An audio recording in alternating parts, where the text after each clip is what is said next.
Thank you so much. I'm so honored and humbled to be here today by the invitation, and people actually showed up, which is amazing, and so many, so thank you for being here. I'm overjoyed to be in a room with such like-minded creatives. I thrive off of that energy, and I think it's so important to have the asset that Creative Mornings provides. And to have it here in Louisville is amazing. So big thank you to Ben and everyone that makes this event happen. I know it's a tremendous amount of work every month, so way to go. Okay, so on this lovely morning, I'm really excited to be able to share my passion for designing change and my journey to infusing empathy into my creative practice and into Anshal Project. I truly believe that as creatives, when we collaborate and work together and apply the design process, we can make things that are more than just like objects. We can infuse this process into making amazing impact in the lives of people and in the environment. But in order to have this kind of impact, we must activate our empathy. And it's central to change. So in preparation for this event, I was asking friends and family what their thoughts were about empathy. And I got a lot of long pauses and then lots of sad emojis. Like definite fear in faces, and it does seem to strike a lot of intimidation in people.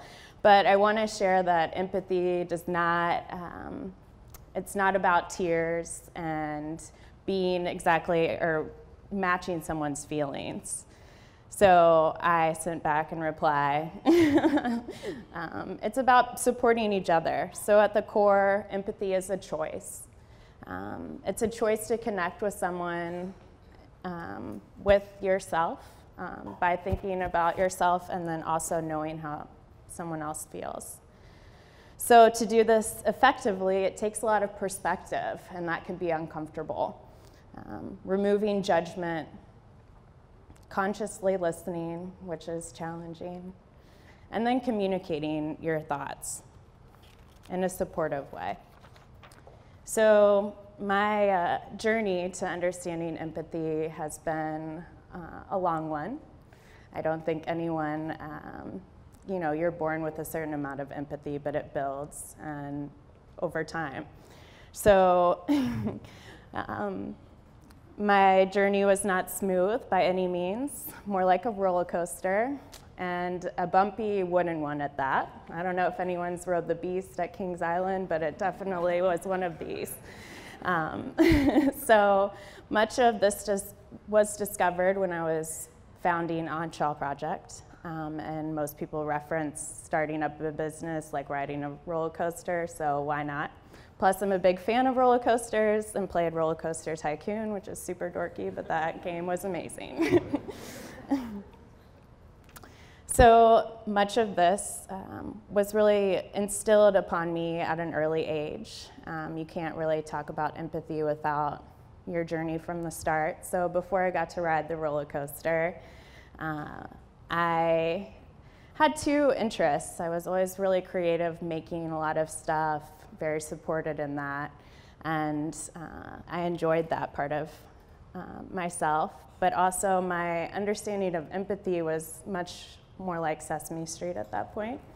So Mark Ruffalo had some wisdom. When you can understand just how someone is feeling. And I didn't realize that these two could be combined, my interest and passion for art and design at a young age, and empathy until later on, which I'll get to. So when I get out in line, so as an adult, a lot of this process started when I was started in design school. So my background is actually in landscape architecture, not textiles, not nonprofit, not social work. So kind of a leap, but I think it's really important to know that the design process is so informative, and I think all of the people in the room have some recognition of this, that what I learned was to observe and question with curiosity. So it's this process of design thinking, you start there. Then much of it is defining the needs of users. So working with people, or in this case, people and the environment in landscape architecture in an urban setting. And then iterating a lot of ideas. So what was instilled upon me and really impressionable at that point was the need to make a lot of things and not worry about failing at that point, because that is part of the process. Mistakes are part of the process. You're not going to strike gold with your first idea. You got to iterate a lot of times, and then you implement it. So learning empathy was part of the process early, but still was not as important at times for my ideas and making beautiful things. So that all changed when I got to ride the roller coaster and buckled up. So my perspective really shifted when I was in graduate school at Rhode Island School of Design and took a seminar class called Design for Development. And part of this course was to look at how design and designers and artists and other creatives can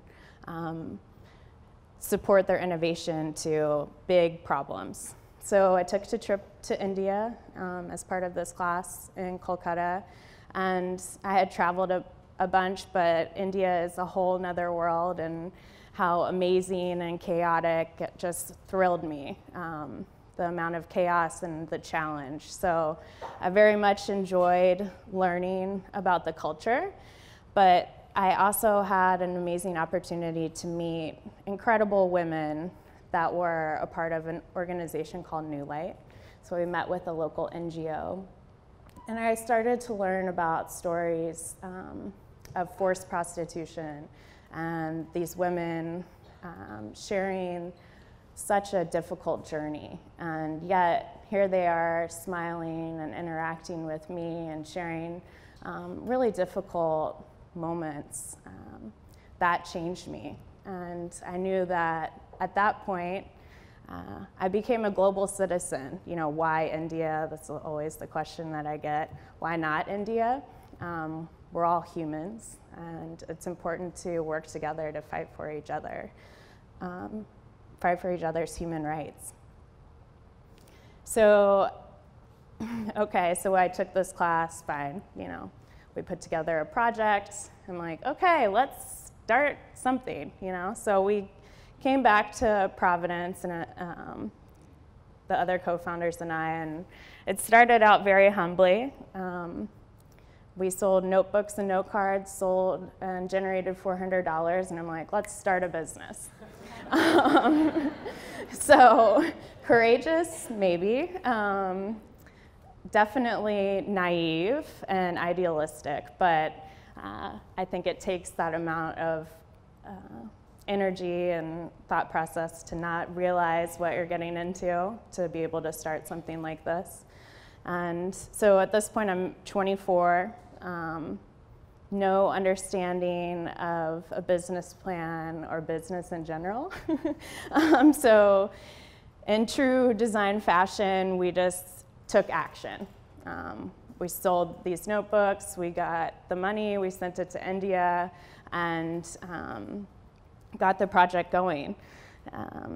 But action is really key. This is something that I could really take away from design training and something to share with you. It's easy to come up with ideas, but it's really important to take action on those ideas, even if it's just writing it down, but then always going back to it.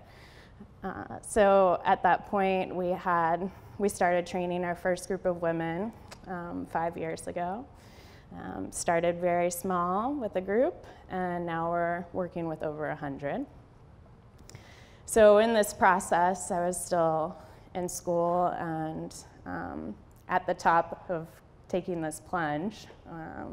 You know, that moment at the top of the roller coaster, like, oh, this is fun, but oh my God, are we sure?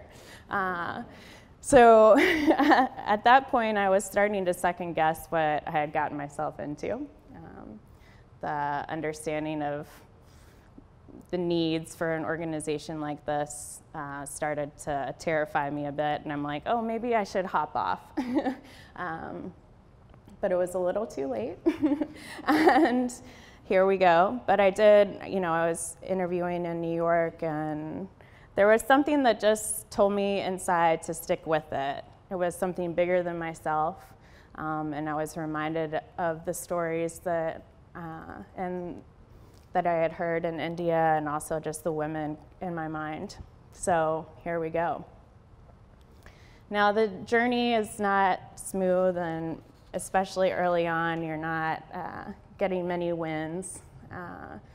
We applied to a lot of grants. We're young women, no major experience. I applied to a lot of things. I spoke at events, bombed them, trying to kind of mold myself to someone that I thought I needed to be. We had meetings with people asking, where's your 5-year plan? I'm like, what's that? So all we had were some products, a group of women sewing, and we started moving, you know, needing to start selling things. So built a website, and all of this was very humble at the start. So there was this moment of realization too that design can give you the ideas, but it's not necessarily how to run a business. So just starting to network I thought was really important. But in these moments when I was living with my parents, they're amazing, but yes, I was moved back home and crying, being like, nobody believes in this, what do we do? My mom was like, get your Irish up, which was a thread that came back into my life many times, and it's like, oh, yeah, show them what you got. You can do this, and the encouragement really helped. And I think persistence, when you have a strong idea and it's built on something big, persistence is key. So we finally kind of got a little out of a hump, and one of our bigger first wins was actress America Ferrera visited our group in Kolkata, and she was filming a project called Half the Sky, and she felt compelled to get involved, and at that point we started communication about doing some sort of collaboration, which later turned into the Didi Connection. In India, women call each other Didi, meaning sister. So we started a scarf line at that point, but that didn't come into fruition until a little later. But the lead was like, okay, we can do this. You know, people believe in it, outsiders believe in it. This is huge, and this just kind of fell into our lap. Sometimes you get derailed, and along this process of beginning to speak with America and feeling good that this can kind of happen, you know, I was feeling a lot of pain in my back, and like every day, like, what is this about? Going to doctor's visits for over a year, trying to pinpoint why I was having such pain. And they're like, you're young, you're healthy, you're fine. I wasn't. So in December 2011, I was diagnosed with Hodgkin's lymphoma. Stage 4, which is a blood cancer. So I thought my life was over. Anshul was definitely over at that point in my mind. I endured 6 months of chemo, and during that time was definitely my lowest point. It was hard to move forward being young and seeing people around you move forward. But things, looking on social media, seeing all of my friends doing interesting work and feeling very isolated, wanting to quit. But luckily, people hopped in with me. My amazing family helped support me. My mom and sister especially. They should actually be giving this talk about empathy because they taught me so much.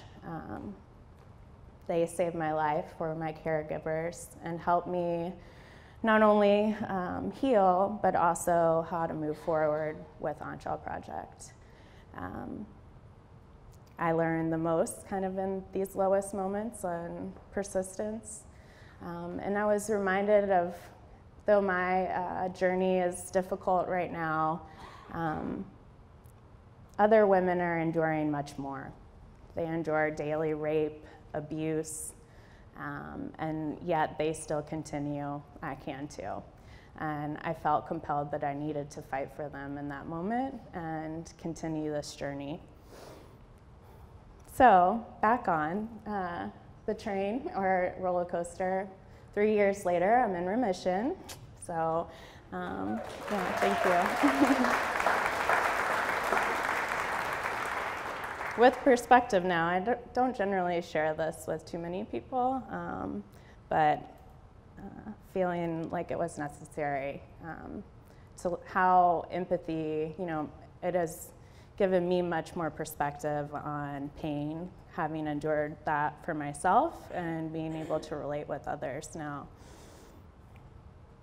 So here we're back on, and we're getting, we're back on track in a little ways, but during the 6 months of chemo, we got a phone call that there was an organization that we finally won a grant through Dining for Women, and that phone call just reassured me that we can keep this going. And that allowed us to really grow. So $50,000 investment in this program helped us train groups of women and led us to be able to expand and be where we are today, with now training over 150, providing full-time work for over 100 at this point too. So being back on and at the top of another thing, we had another win. This led us to a collaboration with Urban Outfitters, where we partnered with them on a collection of apparel, which was hugely exciting. And we were able to then go back and support impact. And that's really what our mission is about. I get excited about the products and the design of the program, but ultimately we're providing real impact in the lives of other people. This is Kamala. She was able to recently buy a home this year, and these are her daughters. She's able to leave the stigma of her old life and take ownership of her own life again.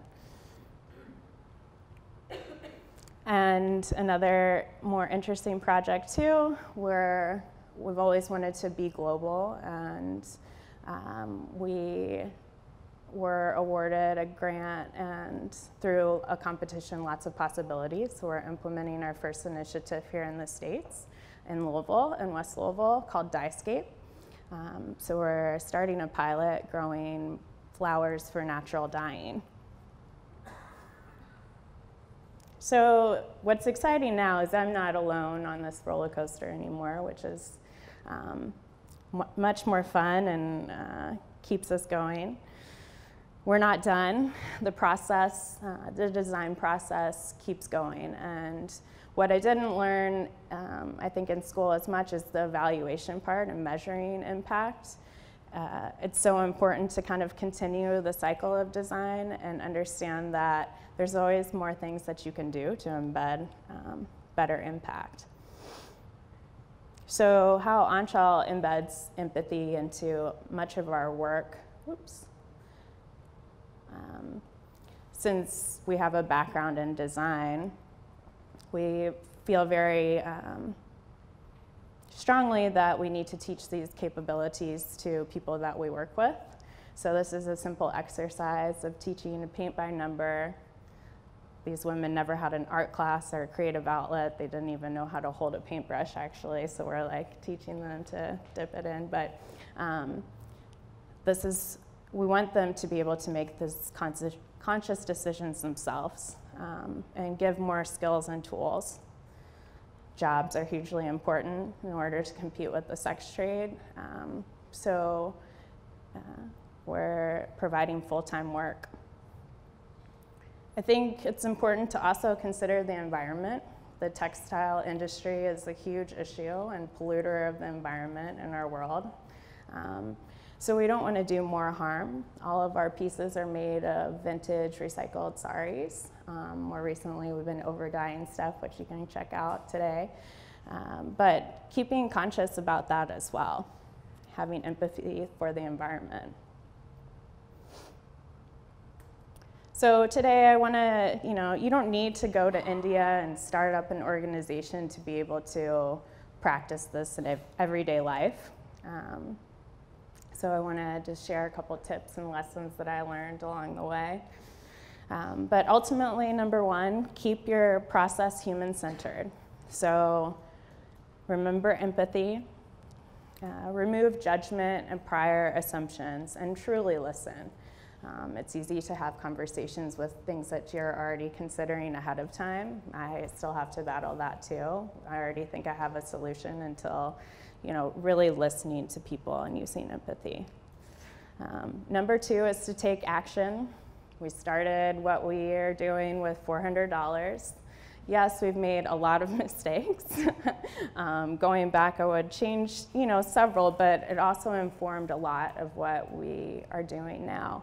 And without the courage to take the first step, you can't really do that. So you can really take and practice empathy in multiple outlets of your work, whether it's people that you work with, the makers of some object, where you source your materials, who your user or community is, but all of this should be practiced at all levels, I think.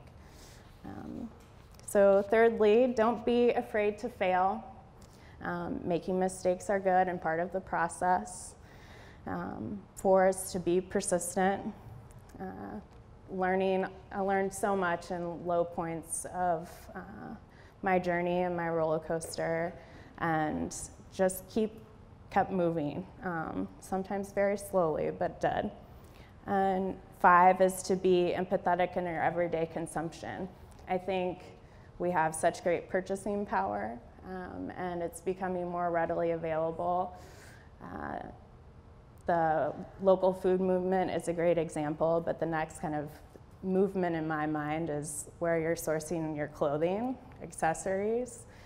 Who's making it, where's it coming from, what is it made of, and what kind of damages can it do, and what you can do in everyday life to really make that change. So I think that's hugely vital, and we're going to see, and we're already seeing, more efforts to change the system that's in place now. So how will you design change?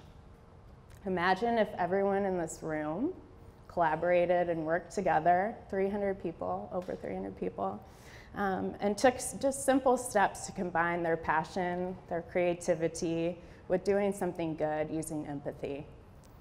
So I dare you. I dare you to embed empathy into your everyday practice and design the change the world needs. Thank you.